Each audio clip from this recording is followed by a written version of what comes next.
আমাদের সব ধরনের ভুল ত্রুটিকে যদি আমরা একটু ইতিবাচকভাবে দেখি, আমাদের সবচেয়ে বড় অর্জন হচ্ছে আমাদের এই কথাগুলো, আমাদের এই অনুভূতিগুলো সবার সামনে নির্ভয়ে বলতে পারার যে পরিবেশ, এই পরিবেশটুকু আমাদের সবচেয়ে বড় অর্জন আমি বিশ্বাস করি। প্রত্যেকে দেখেছি সেই সমস্ত বীর সদস্যদের যারা প্রতিনিধি, যারা শহীদ হয়েছেন এবং যারা আহত হয়েছেন, তাদের পক্ষে এবং যারা নিজেরা এখানে উপস্থিত হয়েছেন আজকের এই মহতী সভায় আমাদের সাথে জয়েন করে আমাদের এই আত্মত্যাগকে স্মরণ করার জন্য এবং এই মহান বিপ্লবকে সামনে এগিয়ে নেওয়ার জন্য আমাদের যে প্রচেষ্টা এবং যে প্রত্যাশা আমরা সবাই ব্যক্ত করেছি। প্রথমে আমি সবাইকে সাধুবাদ জানাই আপনাদের চমৎকার বক্তব্যের জন্য।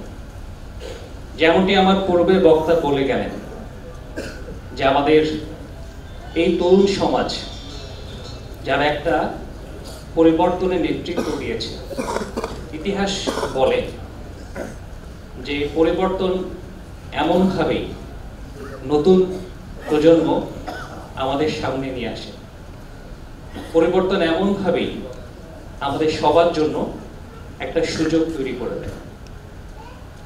আমার মনে হয় আমাদের সব ধরনের ভুল ত্রুটিকে যদি আমরা একটু ইতিবাচকভাবে দেখি, আমাদের সবচেয়ে বড় অর্জন হচ্ছে আমাদের এই কথাগুলো, আমাদের এই অনুভূতিগুলো সবার সামনে নির্ভয়ে বলতে পারার যে পরিবেশ, এই পরিবেশটুকু আমাদের সবচেয়ে বড় অর্জন আমি বিশ্বাস করি।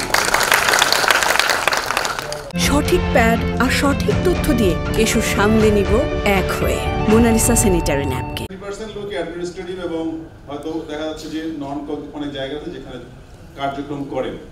তো যাই হোক, আমাদের এই আন্দোলন থেকে আপনাদেরও যেরকম ডেডিকেশন আছে, আপনারা স্যাক্রিফাইস করেছেন। আমরা যারা এই পরিবর্তিত পরিস্থিতিতে আমরা এখন দায়িত্ব পালন করতেছি, আমাদের কাছে আপনাদের যে দাবি দেওয়া আছে, যে কথাগুলো আপনারা বললেন, আমরা অবশ্যই সেটা গুরুত্বের সাথে নিয়েছি। কিন্তু আপনারা দেখেন, আপনারা নিজেরাই বলেছেন, জানেন এখানে যে বেশিরভাগ সদস্যকে, পুলিশ সদস্যকে ট্রান্সফার করা হচ্ছে এবং এটা আসলেই প্রয়োজন। সেই কাজটা করতে গিয়েও আমাদের যে অপারেশনাল কার্যক্রম, আমরা যে অভিযানগুলো চালাই, অ্যারেস্ট করি বা অপারেশন চালাই, ওয়ারেন্ট তামিল করি, মামলা নিই, এই কাজগুলোও কিন্তু নতুন লোকজন আসার পরে কাজগুলো যে 100% স্মুথলি হবে সেই বিষয়টা কিন্তু অতটা স্মুথলি করা যাচ্ছে না। নতুন লোক এসে সে এই একটা জায়গা সম্পর্কে, মানুষ সম্পর্কে কোনো কিছু জানতেও তাদের সময় লাগতেছে। একই সাথে যারা এখানে আছে তারাও একটা ডাইলিমার মধ্যে আছে যে তারা হয়তো ট্রান্সফার হয়ে যাবে। এটা আপনাদের মানে আমি জাস্ট বোঝার জন্য এই কথাগুলো বলতেছি। তো আমি আমার অবস্থান থেকে এবং এখানে যারা পুলিশ সদস্য কাজ করতেছেন এবং এখানে জেলা প্রশাসন এবং এখানে আর্মির কন্টিনজেন্ট আছে, এখানে বিজিবির আছে, এখানে এনএসআই আছে, এখানে ডিজিএফআই আছে এবং সর্বোপরি আপনাদের জনগণের সাথে আমরা কথা বলি। সেই গণ অভ্যুত্থানে ছাত্র জনতা এমন কোনো শ্রেণী, এমন কোনো পেশা বাদ ছিল না যেটাতে এই অভ্যুত্থানে অংশগ্রহণ করেনি। কারণ আমি ব্যক্তিগতভাবে যখন ঢাকায় ছিলাম,